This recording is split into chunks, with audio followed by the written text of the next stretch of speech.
Milton Teixeira.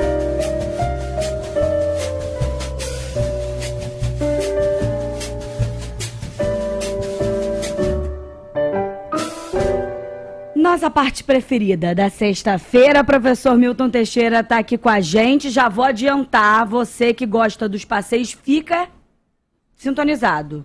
Fica porque antes a gente vai tratar do nosso assunto da coluna de hoje, Proclamação da República. Muita gente sabe que só que é feriado, professor, mas dia 15, de fato, tem um motivo para ser feriado. Bom dia, tudo bem? Bom dia, Agatha, bom dia, família Band, bom dia, queridos ouvintes. Eu sou da época que tinha até parada do dia 15 de novembro. Ah, é? Tinha, já teve parada. Bom, mas a Proclamação da República geralmente é ensinada dos livros de história. Deodoro da Fonseca, desiludido com o Império, foi lá no quartel-general do Exército, bradou, viva a República e pronto, mudou o regime do país. Não foi bem assim, não. Na verdade, o Deodoro da Fonseca, o nosso proclamador, era monarquista convicto. Ele mesmo dizia, fui republicano a partir do dia 15. Então, ele queria esperar o velho morrer. O velho era o imperador. O imperador estava muito doente e dizem que já estava meio demente. Naquela época, isso era motivo para tirá-lo fora. Hoje não. Mas naquela época era motivo para tirá-lo fora. E, além do que, haviam várias crises políticas correndo por aí, com o exército, com a igreja, a inflação estava galopante. Imagine, chegava a 2,5% ao ano, ninguém aguentava mais aquele regime. Muita gente ligada à escravidão, estava apoiando a República, acreditando num pagamento pelos escravos libertos, numa remissão. Então, o imperador estava acuado. E na manhã do dia 15, as tropas se moveram para o quartel-general do Campo de Santana, que hoje é a Praça da República, onde estava reunido o ministério, mas quem chefiava era Benjamin Constant, matemático e, olha bem, ex-professor das princesas imperiais. Benjamin Constant, ele queria proclamar a República de qualquer jeito. Quando já estava a caminho, Deodoro chega de carruagem, olha, vocês estão indo lá para proclamar a República. Não. Eu sou general, você é coronel. Então sou eu que mando, você sai fora e eu tomo a frente. E ele vai no quartel-general do Exército e brada lá dentro, viva o imperador. Ele não queria proclamar a República. Ele vai no quartel, vai na sala onde estão os ministros, demite os ministros, manda prender o Visconde Ouro Preto, que era manifestadamente anti-exército. O Visconde dizia que o exército era só para convocar em caso de guerra, quando não tivesse guerra, desmanchar aquilo tudo. Então, os militares não aceitavam isso. E outras coisas também, alguns insultos, algumas colocações mal feitas. O Visconde é preso. E o Deodoro ficou esperando o imperador nomear um novo presidente do governo. Nós éramos um país parlamentarista. Na verdade, o imperador não fazia nada. Quem fazia era o presidente do Conselho de Ministros, que seria o primeiro-ministro hoje em dia. Naquela época era presidente do Conselho de Ministros.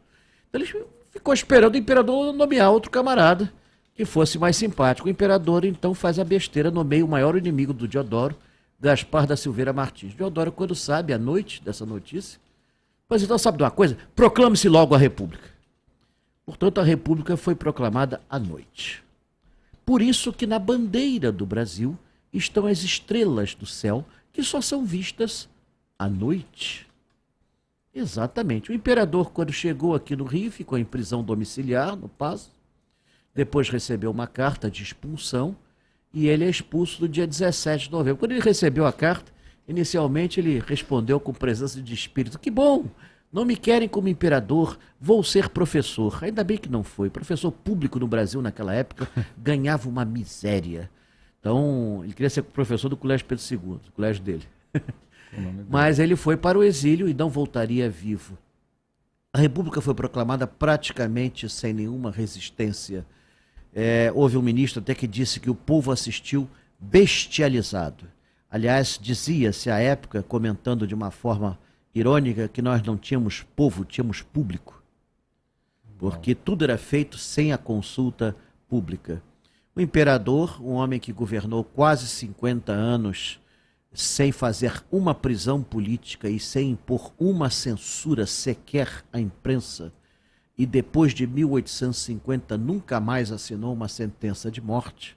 Um homem que só gastou o dinheiro com o bem, com a cultura, com o saber, que à época não eram considerados, foi para o exílio pobre e morreu em Paris, num hotelzinho, Hotel Bedford, na Rue de Rivoli. Só pediu para ser enterrado com um travesseiro com a terra do Brasil, porque ele queria ter um pouquinho do Brasil com ele, no outro mundo também. Hoje ele repousa na Catedral de Petrópolis, junto com a esposa Teresa Cristina Maria e com os filhos e netos. E detalhe interessante, jamais haveria terceiro império. A princesa Isabel disse que não queria ser imperatriz, que não suportava os políticos brasileiros, uns enrolões que só viviam para enriquecer. Ainda bem que isso foi há 130 e tantos anos Ainda atrás. bem que isso passou. É claro, né? Então era assim, os políticos assim. E o Conde de dizia que os filhos do imperador, os netos do imperador não tinham condições de serem dirigentes porque eram todos uns retardados. Naquela época também não podia. Então você vê que não existiria terceiro império, era só esperar o imperador falecer. Aliás, a princesa Isabel tem uma carta que ela diz, não haveria terceiro reinado. Quando o papai morresse, a república seria proclamada e nós nos retiraríamos. Mas os republicanos foram um pouco apressados e tiraram o poder do velhinho que foi morrer em Paris. Tá vendo? O professor é um fã de Pedro II. Ele adora a história de Pedro II. Por isso que toda vez que a gente pode, a gente traz Pedro II. Professor, você também é fã de passeio, que eu sei. Sou fã de passeio. Os ouvintes, então, mais ainda. E apesar a gente de dizer que esse negócio passeio. de andar emagrece, isso aí é a maior balela. Mentira, você não é Mas- nada, por isso que eu não ando. Mas a gente tem passeio de Sim. VLT. Sim, atenção Brasil! Atenção nação brasileira! Dia 26 de novembro, sábado, 8h30 da manhã, estaremos na estação do VLT do Aeroporto Santos Dumont, aguardando a partida de nosso trem às 9 horas da manhã. Vamos percorrer todo o centro e depois vamos voltar dia 26, sábado, 8h30 da manhã. São só 120 vagas.